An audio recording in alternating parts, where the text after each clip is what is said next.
Hello there everyone, and welcome to my top 4 Battle Hardened Bologna Riptide deck tech. In this video I will go through the deck, kind of just explaining some of the choices that are different from my Valencia video.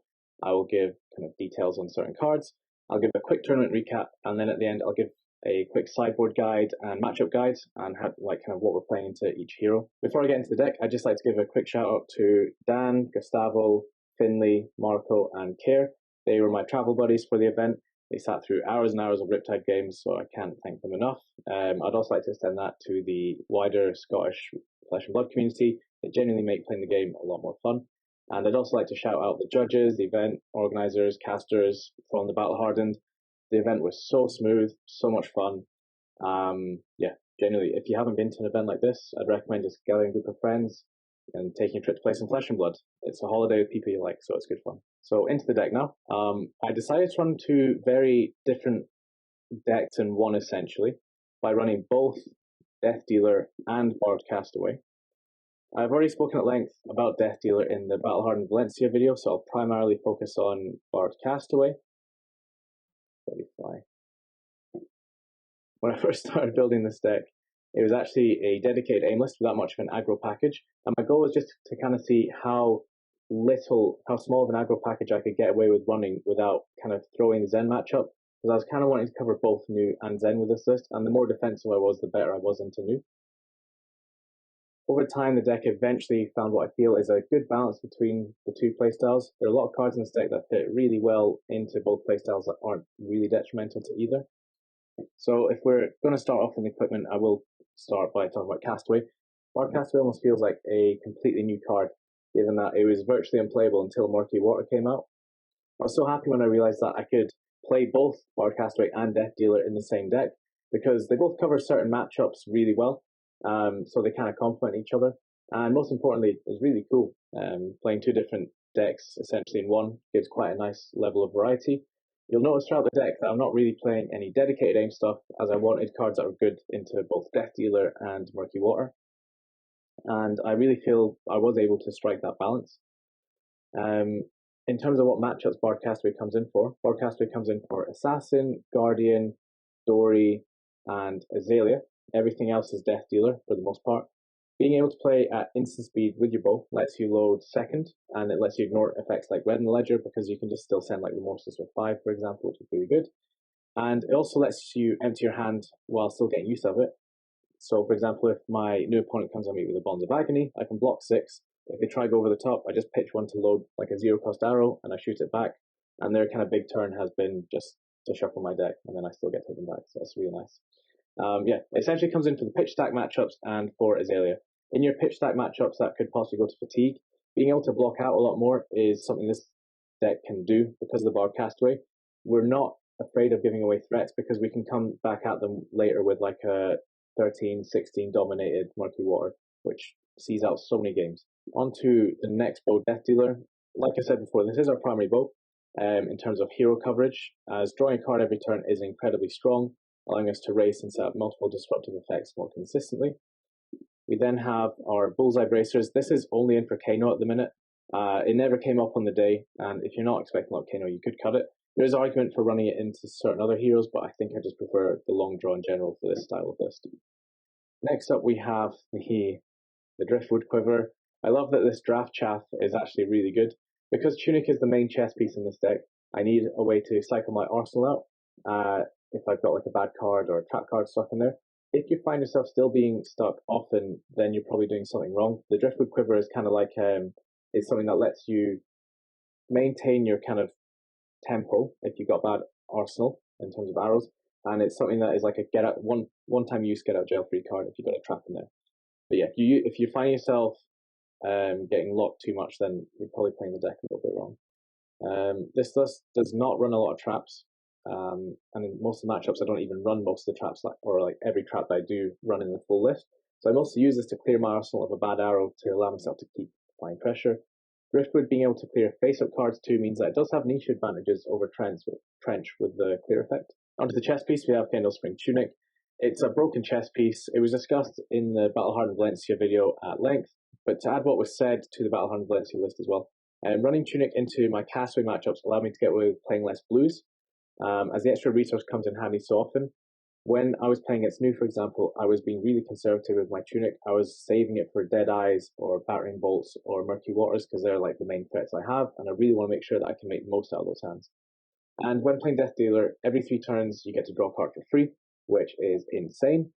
Given that the deck runs Drift of Quiver and the Long Draw, as well as many other good arsenal targets, you should rarely find yourself stuck with a bad arsenal, which means you don't have to run Trench. I started my Riptide life as a Trench main. It took me a little while to get my head around using the tunic instead.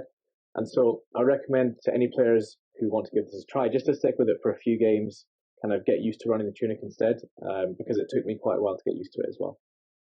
Next, we have the Long Draw Half Glove. This is a new addition from Part of the Misfail. It has added so much resilience and consistency to Riptide, and Azalea too. We kind of run it for the same reasons. The card won me at least half my games at Battle Hardened. It just lets you keep tempo so well. It's just so nice. And it essentially is a get out of jail free card if you draw that all arrow hand, if you get warmongered, or if you've got like a trap or a crap arrow in arsenal. It also increases damage while keeping cards in deck, which is really nice into the slower matchups.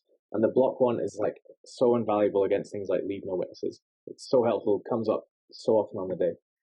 It sort of fulfills the same role as Snapdragon Scalers in that it is an answer to a bad arsenal card. Instead of giving an arrow stuck in your arsenal go again, you cycle it away to give the next one +4, allowing you to load with Death Dealer and keep pressure on. I'm also playing the Long Draw because of my Murky Water and Barred Castaway. So because that's coming in for longer matchups, just having one get out jail free card with your arsenal is sometimes not quite enough, especially if you're going to like second, third cycles and you're hitting them with Murky Waters. So having 2 in the form of Long Draw and the Drift of Quiver is perfect. My next piece of equipment is New Horizons. This lets you play basically with 6 card hands. Barred Castaway was essentially designed with this headpiece in mind, I think. I've seen some lists not running New Horizons. It's absolutely fine. I just like the ability to be able to go wide. And at the end of the day, it is also a 2 block, so it does give you a bit of a fridge when you need it. And timing when to block with New Horizons is very crucial and something that kind of comes from playing the deck quite a bit. You need to learn when's the right time to cash in this New Horizons. When are you going to need to hold on to that arsenal for the next turn, for example. For our legs, we're playing Perch Grapplers. This complements my Long Draw because now I can just give a 3 block from hand and 2 pieces of equipment to block a CNC, which comes up so much, especially against decks like Zen, Nuu. They're always trying to CNC you, and this is a really good answer to CNC without giving up much of your hand. Having armor available was really helpful in allowing me to keep more of a hand. Solo, it seems I have lost defensive power by not running Snapdragon Scalers. It is counteracted by being able to give equipment instead of cards from hand to allow me to send bigger hands. Plus, the Go Again effect does occasionally come up. At the Pro Quest Plus, the day after, I used the effect on Perch Grapplers to win a Riptide Mirror. It doesn't come up a lot, but it's always something to be aware of when you're kind of planning out your turn, seeing what's available to you. Lastly, we have Trench of Sunken Treasure. This is purely in here for Kano and Runeblade. Being able to use that arsenal card as a resource for Arcane Barrier is really, really helpful, which is why it's in here for both of them. It's mostly for the AV. I did, when I was originally learning to play with Barred Castaway, run Trench, because I thought, because I'm running so many traps, I need to, have a way of cycling them out. But the more I played the deck, the more I started just using the Murky Waters for the Dominate, which is why I started playing the Tunic into those matchups. And it did seem to work. So if you're on more traps, I would say run the Trench stuff.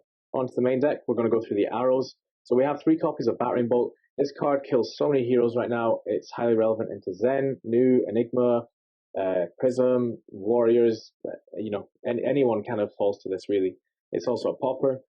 The resource curve in this list has been built around ensuring that when we see our Battering Bolts, we can play the Battering Bolts. Same goes for the Murky Waters. Next up is Drill Shot. This is the best 0 for 4 by far, I would say.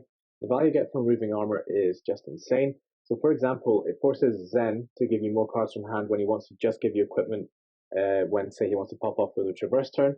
100% play us at 3, even into decks like Nuu, because as soon as the armor is gone, you really start causing them problems with your breakpoints. Next, we have Endless Arrow. It's a bit worse without the Snapdragon Scalers, but it's still a solid 0 for 4 arrow, especially as Block 12, Swing 4 as a play cycle is still really, really strong. We then have 3 copies of Heat Seeker. I just want to quickly emphasize that this card is an absolute must-play for our New Horizons. I nearly didn't play this, and I only re-added it the night before, and I'm so glad I added it in because I wouldn't have done nearly as well as I did without it. Everyone, when they see a Heat Seeker coming in, they know it's just on-hit Ponder, which is really strong in an aggro deck. Basically, everyone had to kind of respect this card. Next, we have our brand new Murky Water. This arrow is legitimately the only reason to play Bard Castaway. It's the primary win condition into Castaway matchups as well. You'll notice I don't run a lot of traps, so I don't consistently get the on-hit, but I'm fine with that, as long as I get through the Dominate and get some big numbers on board, basically. I went 5-0 into Nuu over the entire weekend, and most of those games were finished off with a second cycle of Murky Water to kind of see out the game.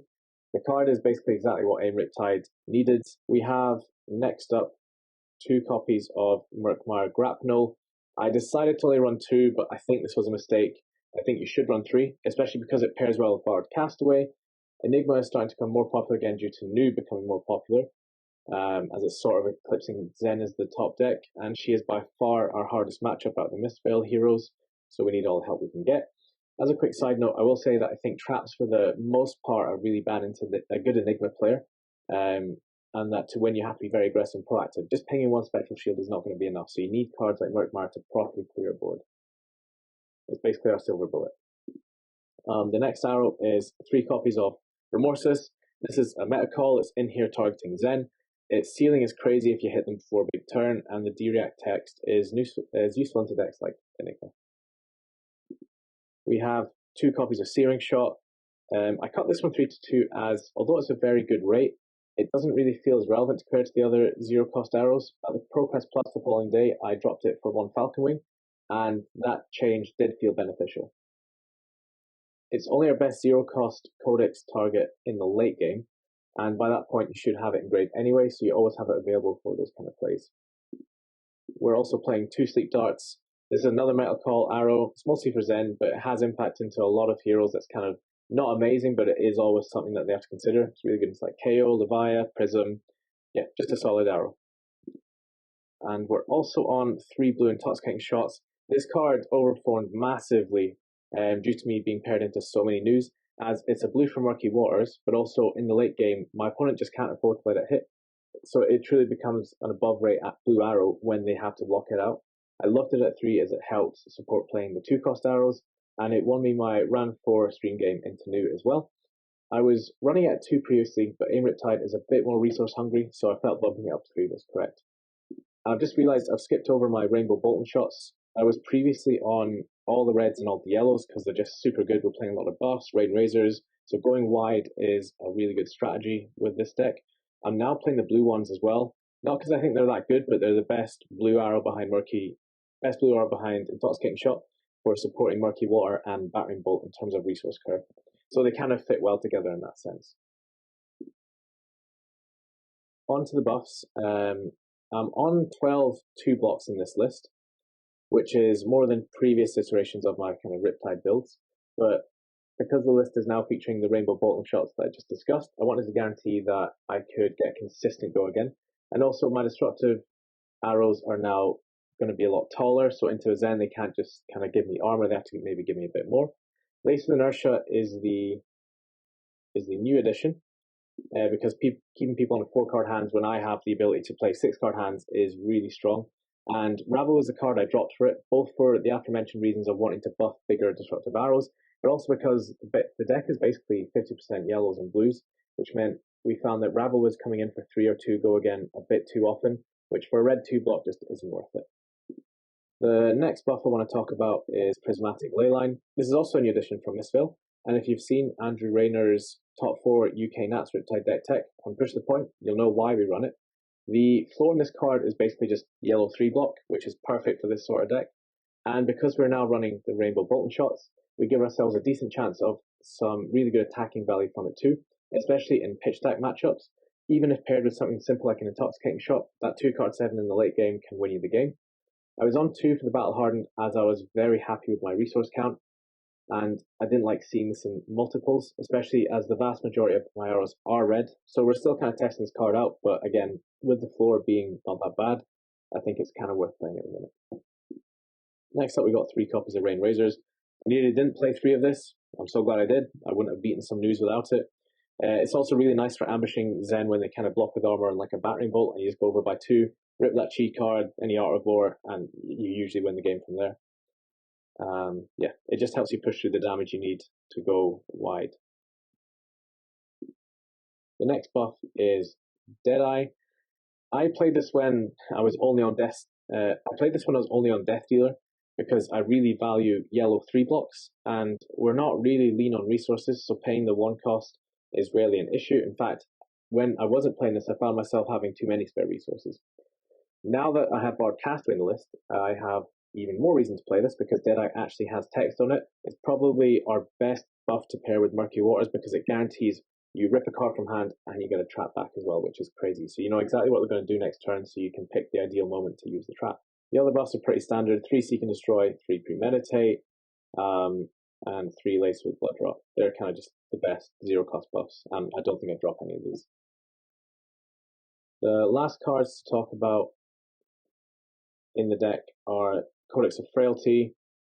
This is incredibly important for recycling relevant arrows into Nuu. I make sure it's only used to play my Murky Waters, unless obviously we're kind of really late in the game and it's more of a tempo matchup. But from the start, I'm saving these from my Murky Waters to ensure if they try pivot to fatigue, I can at least get some really big dominate attacks to make sure that they can't do that. And another example of prioritizing what to get with Codex is Murkmire into Enigma. That's super important that you try and maximize as many copies of your effective arrows as possible. Onto the D-React package now. I'm playing 3 copies of Oasis Respite. To me, this only works because of my Bard Castaway. So it means that if you were to pay like a yellow or a blue for your Oasis Respite, you can then also use those floating resources to load your bow. So you're actually getting some really good value out of playing Oasis there. If you watch my round 4 stream game, that's what I do turn 0 when my opponent comes to me with a CNC. Riptide also starts on less life than most heroes, so you often get the +1 from the Oasis. So if you're doing kind of pitching a yellow, loading a 0 cost, and playing the Oasis, you're getting 9 value there from that play, which is really solid. And that's on your opponent's turn as well. Because we also run Tunic, you have the ability to pair this with the Tunic counter. So in some cases, it's a 1-card 5. Obviously, we play it for Kano as well. Next up, we have the traps. For the traps, I don't really have much to say that wasn't said in the Valencia deck tech, but I do want to emphasize that Boulder Trap is just as important now as it was in the last format. I'd say it's by far the most impactful trap because its effect has an influence on basically the rest of the game if you trigger it. Like against Zen, if he has had the block value moved from his hat and his boots when he wants to come for a big turn, and I come out with Battering Bolt for 9, he cannot just give me 1 card from hand now. I need to get 2 cards plus Shuko and the Kasaya, which is like huge. It's game winning. And this kind of play is relevant into other heroes. As soon as you remove their armor, your break points become a lot more dangerous. All of the traps I would say are fantastic into Nuu, but as I previously mentioned, I would recommend not playing stuff like Tarpit into Enigma, as a good player will just trade a Spectral Shield for it and it's really not worth it. I would also not recommend it into Zen because yes, it does basically trigger all the time, but we're not ever really getting much out of stopping any on-hits, maybe on a Tiger Swipe, but it's not really enough to justify running Tarpit Trap. I'd much rather have aggressive cards in that matchup because we're just generally trying to race Zen. And then obviously, I am playing 3 copies of all the legendary traps. If you have seen Rainer's top 4 UK Nats videos, see that we weren't playing the Spike Pit trap for Nats because this was when Zen was by far the most represented deck and Nuu was kind of falling off a bit. But because Nuu's come back, we decided to add the Spike Pit trap again. So that's all the cards in the deck. I'll just give a quick tournament recap now for the Battle Hardened.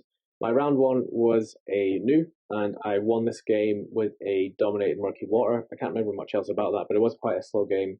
I don't think we hit second cycle quite, or maybe just the start of it.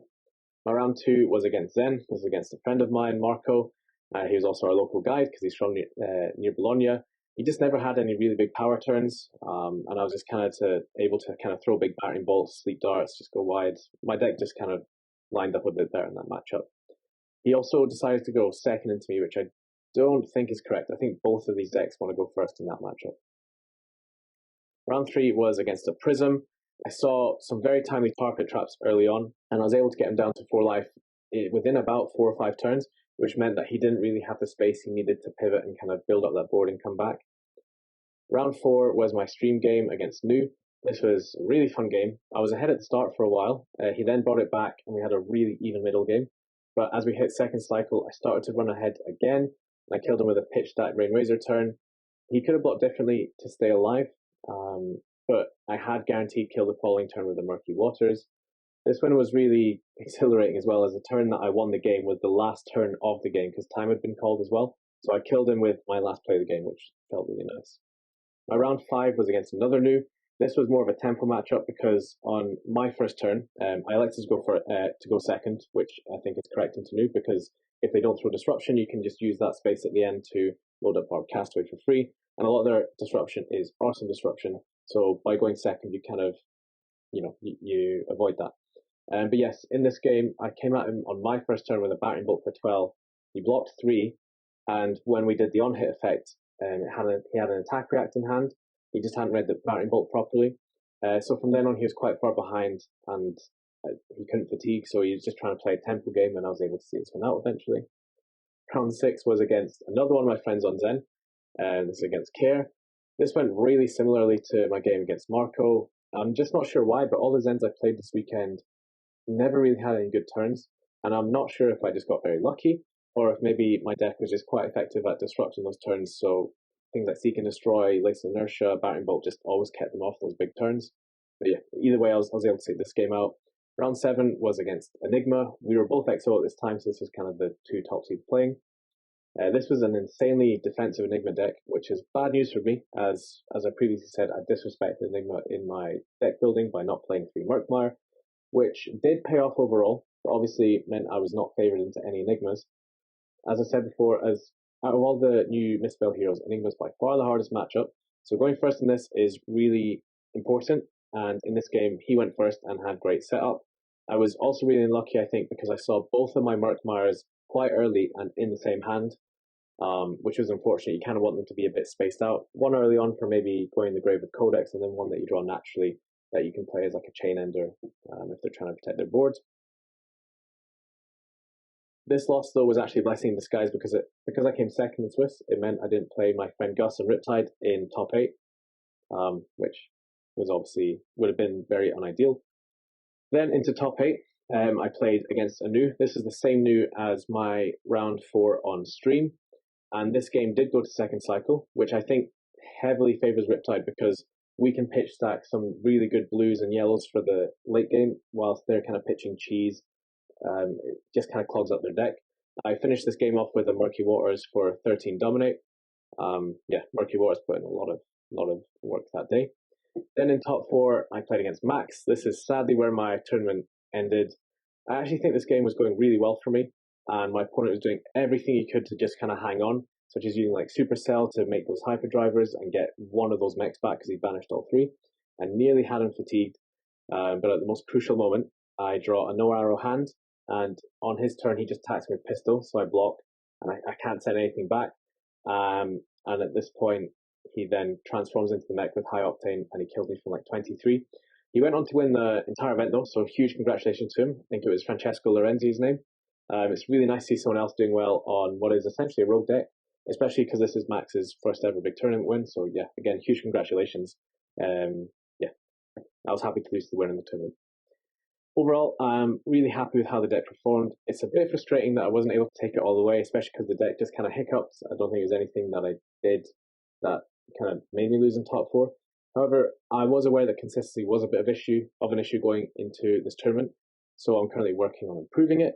My current iteration has added 2 Falcon Wings for ley lines because I want to make sure I see arrows in my hand without increasing the cost curve of the deck. I'll now just give as well a quick sideboard guide for certain heroes, mostly focusing on the bar castaway ones because the death dealer ones are pretty straightforward. You mostly want to just play a lean 60 and just pile that 60 with the best cards for the matchup.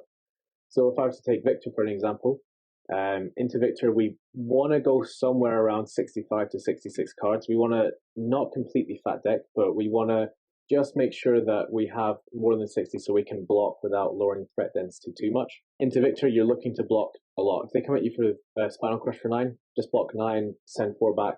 You're playing for the long game. If you can strip away that armor gradually with boulder traps, drill shots, remembering we can put the encounter on drill shot now, so if we do that, we either strip their hand or we get some more armor from them, which is perfect. And yeah, we're looking to play a very defensive, kind of value-based game with them. Victor's become a lot easier to beat since Mr. L was released because the Guardians are in a lot more of an aggro package, so more might tokens, more go again, means our traps trigger a lot more. Honestly, fatigue isn't a problem when you're playing Bard Castaway because of Murky Waters. What you have to be careful with is not just getting killed by Victor, because he will do that. Next, for Bard Castaway, we have Nuu, just fat deck into Nuu. I didn't play 2 Sleep Darts because they're a red arrow that basically has no text into Nuu, because she can't play any of our cards really. And if she could, it's the traps, and she'll play that before the Sleep Dart hits. Yeah, we're looking to take Nuu to second cycle here, where we can pitch stack some really nice Rain Razor turns, some Murky Water turns, because come second cycle, Nuu is most likely out of CNCs, Leave No Witnesses, and Codexes, which are really the only threat the deck has when you're on Bard Castaway, because Persuasive Prognosis, Bonds of Agony, and Surgical Extraction basically have no text when you can just empty your hand out. And if they want to invest a lot of attack reactions to make that hit, that's fine with me, because they're only getting in a little bit of damage from it too. Another Bard Castaway matchup is Azalea. This is because we want to dodge Red and Ledger basically, and we want to turn on Deadeye, because Deadeye is our most effective card into Azalea, being able to rip something from their hand.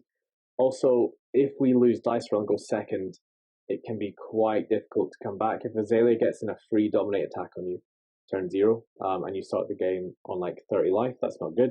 It's at least fine if we can start the game with 5 cards because we loaded something into our arsenal the turn before. And the last Bard Castaway matchup I'd say is into Dory. This is because against Great Axe Dory, we just auto win pretty much, because we can send such big attacks and also set up wide turns still, because we've got quite a lot of space. And it's also because we're quite good into Dawnblade Dory still. We don't really lose much by missing out on that card draw from Death Dealer. Putting in counters and stuff is in itself kind of like, it's almost as good, because we get to turn Deadeye on, put encounters on the drill shot, so they get piercing, for example. Just, yeah, some really effective cards on the aim list still. So those would be the 4 matchups that I play my Castaway into. Everything else is just Death Dealer. Into Zen, we play a lean 60. The cards that I cut for Zen in terms of arrows would be Murky Water, because we're not really playing a lot of text. It's an expensive card. Zen doesn't really care about it. And the only traps I'm playing into Zen are the boulder traps, because I think they're super important. Just removing that armor early game before they transcend is going to leave you in a very good spot. And we play Buzzsaw Trap because it's a blue. You do get value off it to come in with like a Tiger Spike. Collapsing Trap, it's not as much of a silver bullet as you would think. Like against Katsu, Collapsing Trap just murders them because they have to have a very specific combination of cards to make their hand work. Zen doesn't quite work like that. You want to generally save it for after they've transcended, so you know what exactly his playline is going to be, and then you can mess it up and break his hand. But yeah, if you've got any questions about matchups, cards I run, just let me know and I can answer them. That does conclude the deck tech. I hope you've learned something interesting. Yeah, hopefully we see some more essentially hybrid Castaway Death Deal lists running around, and some people doing well on them. But yeah, thanks for watching and have a good day.